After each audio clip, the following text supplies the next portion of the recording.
எல்லாமே மகிழ்ச்சி என்னன்னு தெரியல. மகிழ்ச்சியை கூகுளில் தேடுறோம். இந்த கூகுளு, யூடியூப்பு பயமுத்திய சாவடிக்கிறான். சில வாட்டி போடுவாங்க தெரியுமா, நான் ஒன்று படித்தேன் சார், 60 வயசுக்கு மேலே இருக்கிறவங்க விடிய காலையில் ஹார்ட் அட்டாக்கில் செத்து போகிறாங்களே ஏன் அப்படின்னு. எனக்கு 60 ஆயிடுச்சு. சரி என்ன தான் போட்டிருக்கான்னு படித்தேன். ஒன்றும் இல்லை, 60 வயசுக்கு மேலே தூங்கும்போது விடிய காலையில் ரெஸ்ட் ரூம் போகணும், பாத்ரூம் போகணுன்னு வச்சுங்க, டக்குன்னு எழுந்துக்கிறோம்ல, அது மாதிரி எழுந்துக்கூடாதான்.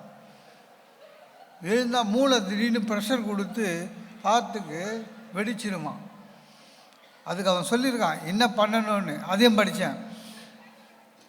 பாத்ரூம் போனோம்னா கண்ணை திறந்து உத்தரத்தை ஒரு 5 நிமிஷம் உத்து பார்க்கணுமா, எது பாத்ரூம் போகிறதுக்கு.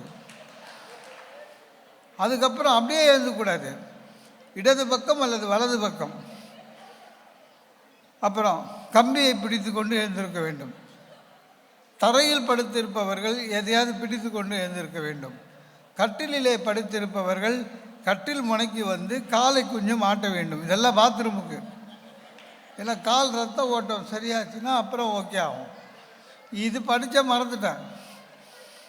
திடீர்னு ஒரு நாள் விடிய காலம் 5 மணிக்கு பாத்ரூம் வந்தது, இது ஞாபகம் வந்துச்சு. சரி ஒரு நாள் பண்ணி பார்ப்போமே, கண்ணை திறந்து அப்படியே உத்து பார்த்துருந்தேன். அவசரமாக வருது. இது நிறைய ப்ராசஸ் இருக்குது போல இருக்கு. ஏன்னா பெரிய ப்ரொசீஜருங்க. அப்படி பார்க்குறேன், இப்படின்றேன். அப்புறம் அவன் சொன்ன மாதிரியே சைடு திரும்பினேன். அப்புறம் ஜன்னல் கம்மியை பிடிச்சி எழுந்தேன். அப்புறம் மெதுவாக வந்து கட்டில் புனைக்கு வந்து 2 காலையும் ஆட்டினேன்.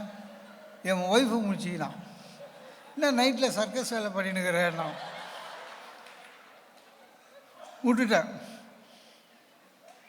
சில இதில் வேணும்னே பண்ணுறான் சார். ஒரு ஆய்வுன்னு போடுறான், அமெரிக்காவில் வேறு கண்டுபிடிச்சிக்கிறான். என்னென்னா, உங்களை யாராவது ஹேர்ட் பண்ணிட்டா அவங்கள மன்னிக்கிறதுக்கு உங்கள் மூளை எடுத்துக்கொள்கிற காலகட்டம் கிட்டத்தட்ட ஒரு 18 மாதம், 1.5 வருஷம். யாராவது உங்களை ஹேர்ட் பண்ணால் அவங்கள மன்னிக்கிறதுக்கு உங்கள் மூளை எடுத்துக்கிற காலம் 18 மாதம். போய் எங்கள் மாமனாரை இப்போ நினச்சாலும் எனக்கு பிபி ஏறும்.